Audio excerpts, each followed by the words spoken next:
यो video BBA second year economics सब्जेक्टको पहिलो नम्बरको च्याप्टर इन्ट्रोडक्सन टु मेक्रो इकोनोमिक्सको बारेमा हुनेछ। अर्थशास्त्र चाहिँ दुई समूहमा बाँडिएको हुन्छ, माइक्रो इकोनोमिक्स र मेक्रो इकोनोमिक्स। व्यष्टि अर्थशास्त्र, समष्टि अर्थशास्त्र। यसलाई अर्थशास्त्रमा सर्वप्रथम व्याख्या गर्ने व्यक्ति रेगनर फ्रिस हुन्। माइक्रो इकोनोमिक्स अर्थात् सूक्ष्म अर्थशास्त्रलाई विकसित पार्ने काम एडम स्मिथद्वारा गरिएको थियो। बीबीए सेकेन्ड इयरको बुकमा समष्टि अर्थशास्त्रको बारेमा सिकाएको छ, मेक्रो इकोनोमिक्सको बारेमा सिकाएको छ। अब यसलाई सजिलो तरिकाले बुझौँ हो कि मेक्रो इकोनोमिक्सको जन्मदाता अर्थशास्त्री हुन् जेएम किन्स अर्थात् जोन मिनार्ड किन्स। मेक्रो चाहिँ इङ्ग्लिस वर्ड हो, तर यो ग्रीक वर्ड मेक्रोसबाट बनेको छ। मेक्रो इकोनोमिक्सको अर्थ हुन्छ बृहत अर्थशास्त्र, समष्टि अर्थशास्त्र। अब यो बुझ्नुस् बृहत अर्थशास्त्र हो कि विशाल विशाल आर्थिक स्थितिको विश्लेषण गर्नु मेक्रो इकोनोमिक्स भित्र पर्दछ। जस्तै कुल आय, कुल व्यय, कुल आम्दानी, राष्ट्रिय आम्दानी, कुल खर्च अर्थात् समग्र र विशाल आर्थिक समूहहरूको अध्ययन र विश्लेषण गर्ने कार्य मेक्रो इकोनोमिक्स भित्र पर्दछ। केई बोल्डिङका अनुसार समष्टि अर्थशास्त्र व्यक्तिगत एकाइसँग होइन, समग्र एकाइसँग रहेको हुन्छ। व्यक्तिगत आम्दानीसँग होइन, राष्ट्रिय आम्दानीसँग रहेको हुन्छ। व्यक्तिगत मूल्यसँग होइन, मूल्य स्तरसँग रहेको हुन्छ। व्यक्तिगत उत्पादनसँग होइन, राष्ट्र उत्पादनसँग सम्बन्धित हुन्छ मेक्रो इकोनोमिक्स। अब दृश्य हालौँ फिचर अफ मेक्रो इकोनोमिक्स। अब हामीलाई थाहै भइहाल्यो मेक्रो इकोनोमिक्सको फिचर के हुन सक्छ। जब यसको अर्थै बुझ्यौँ त यसलाई बुझ्न अत्यन्तै सजिलो हुन्छ, किनभने यसको फिचर हुन्छ यो समग्र अर्थतन्त्रलाई समेट्ने समग्र वा कुल आर्थिक इकाइको अध्ययन गर्दछ। विशाल, मेक्रोको अर्थ हुन्छ विशाल, त्यही भएर यो समग्र अर्थतन्त्रलाई समेटेर अध्ययन गर्दछ।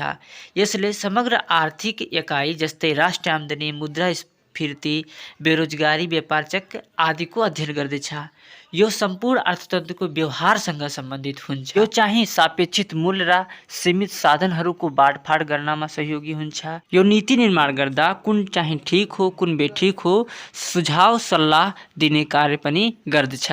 चाहिँ वित्तीय नीति सरकारको खर्च र आम्दानीसँग पनि सम्बन्धित रहेको हुन्छ। मौद्रिक नीति ब्याज दर र मुद्रा प्रदायसँग सम्बन्धित हुन्छ। यसलाई आम्दानी र रोजगारको सिद्धान्त पनि भनिन्छ।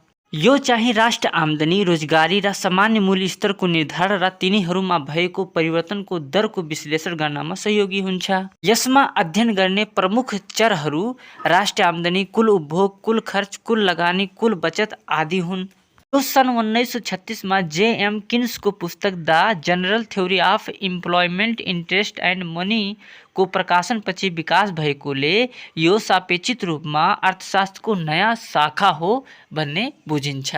अब आउँछ स्कोप अफ मेक्रो इकोनोमिक्स।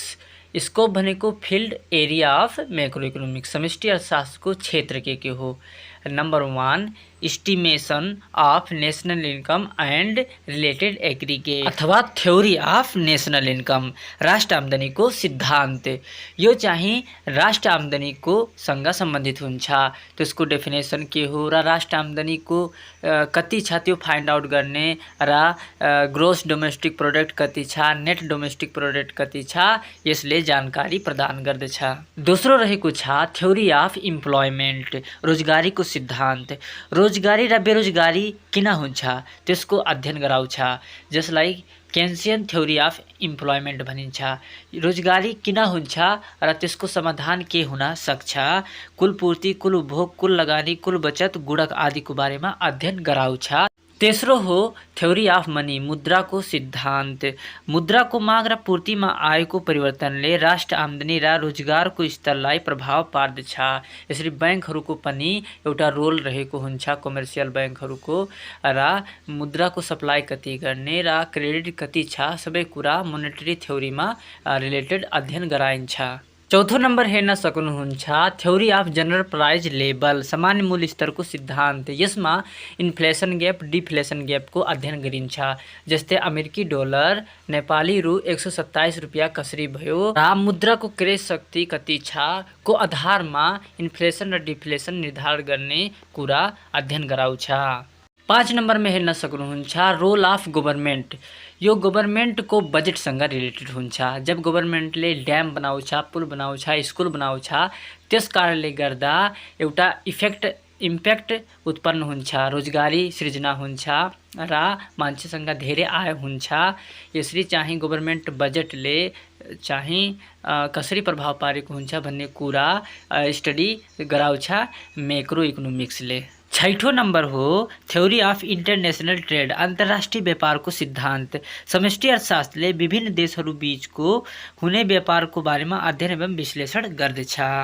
जस्तै भन्सार, ट्राफी, स्वतन्त्र व्यापार, फ्री ट्रेड, संरक्षण, प्रोटेक्सन, अन्तर्राष्ट्रिय व्यापारबाट हुने लाभ हानिको अध्ययन एवं विश्लेषण अत्यन्तै महत्त्वपूर्ण हुन्छ। अब आउँछ युज और इम्पोर्टेन्स अफ मैक्रो इकोनोमिक्स, समष्टि अर्थशास्त्रको प्रयोग वा महत्त्व। नम्बर 1, समग्र अर्थतन्त्रको कार्यबारे बुझ्न सहयोगी। कुनै पनि अर्थतन्त्र कसरी कार्य गर्दछ भन्ने कुरा बुझ्नको निम्ति समष्टि अर्थशास्त्रको ज्ञान हुन अति आवश्यक हुन्छ। कुल लगानी कति छ, कुल उत्पादन कति छ, राष्ट्रिय खर्च कति छ को ज्ञान बिना अर्थतन्त्र कसरी काम गर्छ भन्ने कुरा बुझ्न सकिँदैन। यसरी राष्ट्रिय आम्दानी, कुल उत्पादन, कुल बचत, कुल लगानी, राष्ट्रिय खर्च आदिको ज्ञान दिन्छ मैक्रो इकोनोमिक्सले। त्यही भएर यो चाहिँ इम्पोर्टेन्ट हुन्छ। नम्बर 2, आर्थिक नीति निर्माणमा सहयोगी। समष्टि अर्थशास्त्र अर्थात् मैक्रो इकोनोमिक्सले कुल माग, कुल पूर्ति, मुद्रा प्रदाय, सामान्य मूल्य स्तरको जानकारी दिन्छ। त्यही जानकारीको बेसिसमा रहेर सरकारले आर्थिक नीति निर्माण गर्दछ। जस्तै गरिबी निवारण, रोजगारी सृजना, मूल्य वृद्धि नियन्त्रण। यसरी चाहिँ मैक्रो इकोनोमिक्स चाहिँ इम्पोर्टेन्स हुन्छ। नम्बर 3, आर्थिक उतार चढाव नियन्त्रण गर्न सहयोगी। यदि व्यापार, मुद्रास्फीति, मुद्रा सङ्कुचन जस्ता आर्थिक उतार चढाव नियन्त्रण गर्न सकियो भने आर्थिक उतार चढाव नियन्त्रण गर्न सकिन्छ। र यसरी मुद्रास्फीति, मुद्रा सङ्कुचन र व्यापारको बारेमा बुझ्नको लागि समष्टि अर्थशास्त्रको अध्ययन गर्नुपर्छ। यसरी समष्टि अर्थशास्त्रको पूरा ज्ञान छ भने व्यापार चक्र, मुद्रास्फीति, मुद्रा सङ्कुचनको बारेमा थाहा हुन्छ र आर्थिक उतार चढाव नियन्त्रण गर्न एकदमै सजिलो तरिकाले सकिन्छ। त्यही भएर यो चाहिँ इम्पोर्टेन्स हुन्छ समष्टि अर्थशास्त्र पढ्न। नम्बर 4, अन्तर्राष्ट्रिय तुलना गर्न सहयोगी। समष्टि अर्थशास्त्रले आर्थिक चरहरू जस्तै राष्ट्रिय आम्दानी, प्रति व्यक्ति आम्दानी, रोजगारको अवस्था, कुल उपभोग, कुल बचत, कुल लगानी आदिको अध्ययन एवं विश्लेषण गर्दछ समष्टि अर्थशास्त्रले। अनि त्यसैको आधारमा चाहिँ विभिन्न देशहरू आर्थिक अवस्थाको तुलना अध्ययन गर्न निकै उपयोगी हुन्छ। त्यही भएर चाहिँ समष्टि अर्थशास्त्र चाहिँ इम्पोर्टेन्स हुन्छ। नम्बर 5, अर्थतन्त्रको कार्यकुशलता मूल्याङ्कन गर्न। समष्टि अर्थशास्त्रले राष्ट्रको आम्दानी कति छ त्यसको इभ्यालुएट गर्छ, जानकारी प्रदान गर्छ। त्यही जानकारीको बेसिसमा प्रति व्यक्ति आम्दानी कति छ, राष्ट्र चाहिँ प्रगतिमा गइरहेको छ कि अधोगतिमा गइरहेको छ भन्ने कुराको अध्ययन एवं विश्लेषण गर्दछ।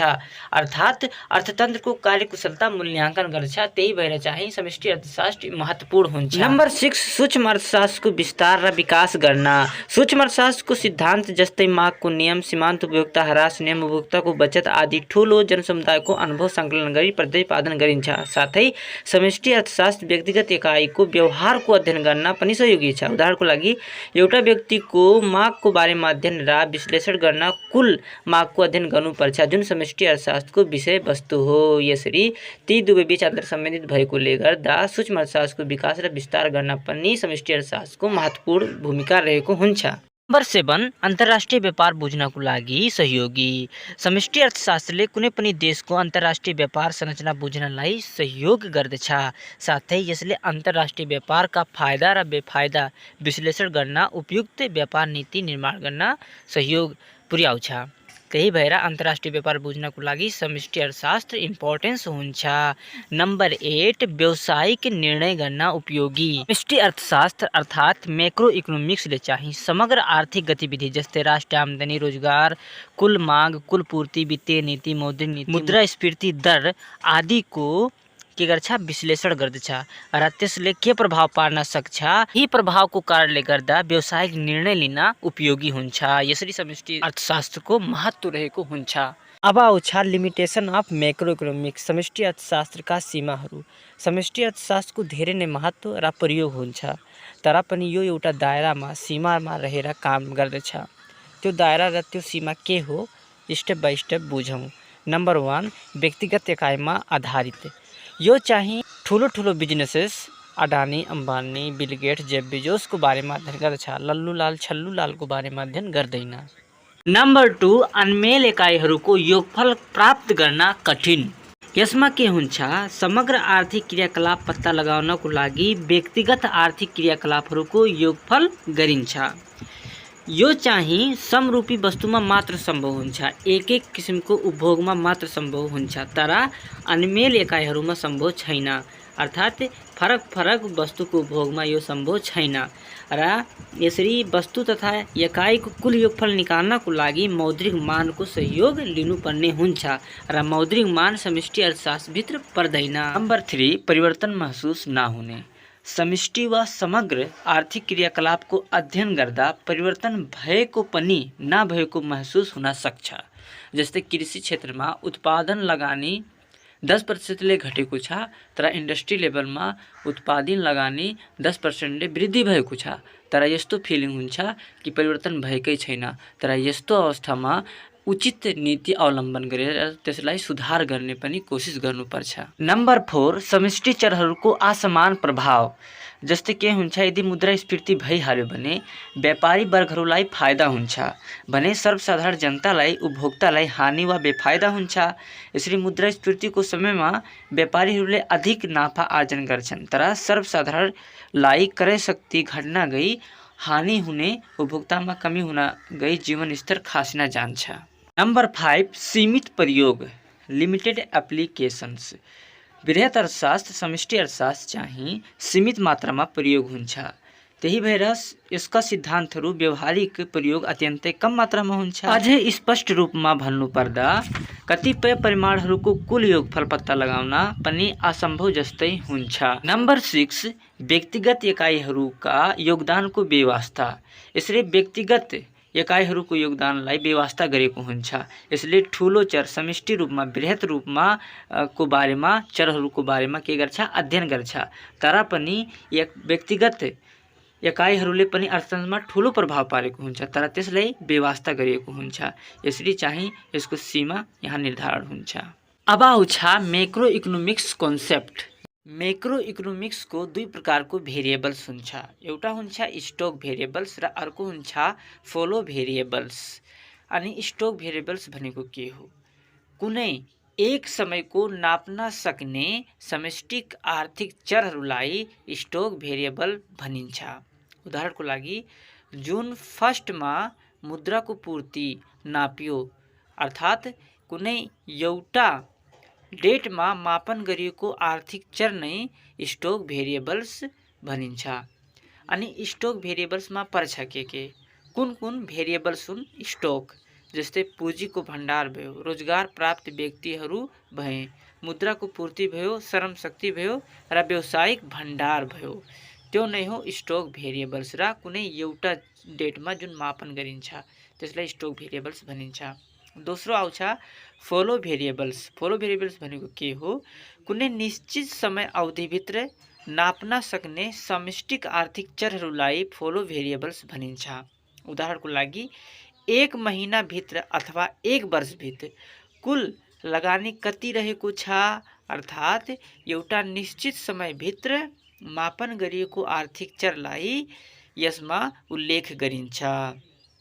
जस्तै राष्ट्र आम्दानी 1 महिनाभित्र 1 वर्षभित्र कति हुन्छ, कुल उपभोग, कुल बचत, कुल लगानी कति छ, कुल निर्यात, कुल आयात कति छ, जुन कि एउटा समय अन्तरालमा मापन गरिन्छ, त्यसलाई फलो भेरिएबल्स भनिन्छ, प्रवाह चर भनिन्छ।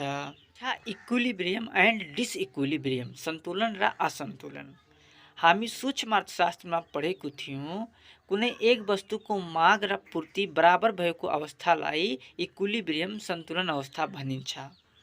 तर समष्टि अर्थात बृहत अर्थशास्त्रमा मैक्रो इकोनोमिक्समा के पढ्छौ अर्थतन्त्रको कुल माग र कुल पूर्ति बराबर भएको अवस्थालाई इक्विलिब्रियम भनिन्छ। अर्थतन्त्रको सम्पूर्ण वस्तु तथा सेवाको माग र वस्तु तथा सेवाको कुल पूर्ति बराबर भएको अवस्थालाई बृहत समष्टि अर्थशास्त्रमा इक्विलिब्रियम भनिन्छ। र डिसइक्विलिब्रियम भनेको सूक्ष्म अर्थशास्त्रमा पढेको थियो, कुनै एक वस्तुको माग र पूर्ति बराबर नभएको अवस्थालाई डिसइक्विलिब्रियम भनिन्छ।